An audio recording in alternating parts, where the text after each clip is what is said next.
There's a technique for getting multi-threaded, and it's called trumpeting.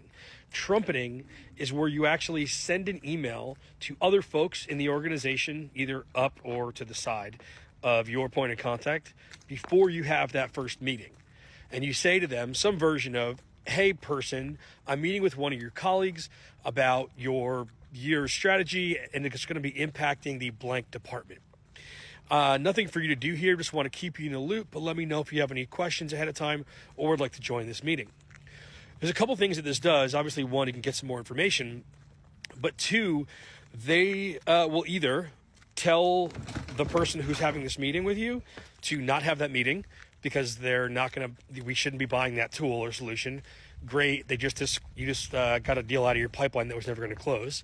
Or B, they start getting involved. Or even C, and very likely, they then just become someone who you can talk to in the future. So when your point of contact goes dark, you call this guy and go, hey, what's happening? And you're no longer going above this person's head because you've already been in contact with this person before you even talked. Most controversial way to respond when someone pushes back on timeline. Say, great, do you think we should catch up in a week or maybe 2 or 3 months from now? Candidate at the end of an interview today asked a question that I think more candidates should ask. He said, after every... But don't ask it like that. When you ask the question like that, the person knows that you're putting them on the spot to be like, are you going to hire me or not? So they start to get nervous. And they'll give you something really, really vague. Yeah, I think this is a great conversation, but we should keep looking at other candidates and we'll talk to you soon, something like that. What you want to do to almost trick them into telling you the truth because they don't want to give you the truth, but you want the truth, is you say to them, hey, if I didn't get this job and you were writing me an email giving me feedback on one or two things that made it so that you went with a different candidate, what do you think are the likely 1 or 2 areas of feedback you'd be giving me? Now, what we're doing here is we're making it easy to answer because I'm not saying, what don't you like about me? I'm saying, like, in this hypothetical world, what would you say?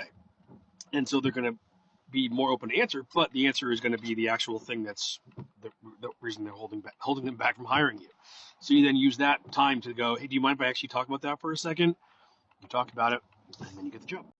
4 secrets to getting someone to want to look at your product, even when they have a competitor. So here are my tips for how to get from a BDR to an AE full on through and through. All right.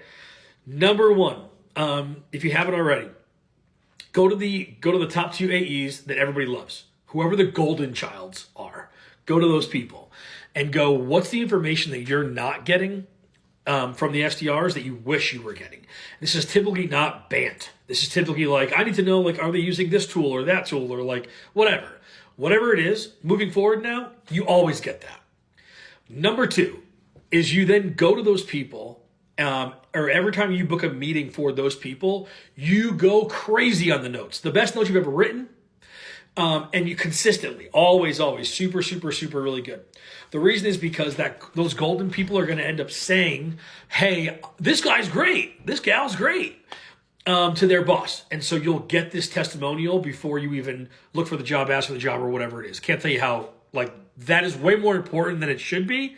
But like when the manager is like, we're going to promote someone, having someone on their team who's like, I love this person, feels great, because also everybody sort of like rolls their eyes in the team when they're going to promote a BDR because they're like, they're going to be any good.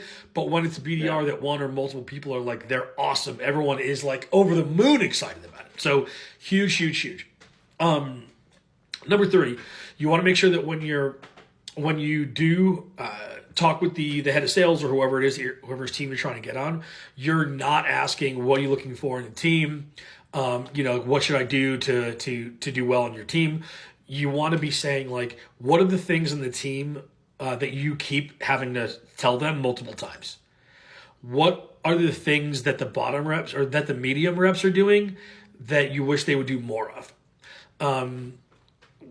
And ask the kind of questions you would in sales. Like if the thing that you did good at is outbound, you should be asking them like, hey, how important is it that you guys are able to generate some of your own leads?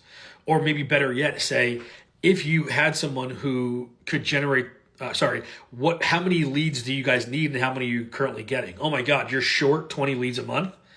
How many leads does a BDR bring? Right, to show them like, actually what I need is a kind of a guy over here who can bring us leads. Mm-hmm. The next thing is when you're in the interview, start the interview off with those questions so that you can actually tell them how you do that versus waiting until all the way at the end to ask that question. The best question to ask at the end is what I always talk about on TikTok, which is if you didn't move forward with me for some reason, what are the 1 or 2 reasons you didn't move forward? This allows you to find out the objection and then hopefully overcome it in that meeting. And I'd say finally, just when you're pitching or when you're in the interview, make sure you're talking about how you're the best, first, fastest at everything you did versus just in general, here what I did.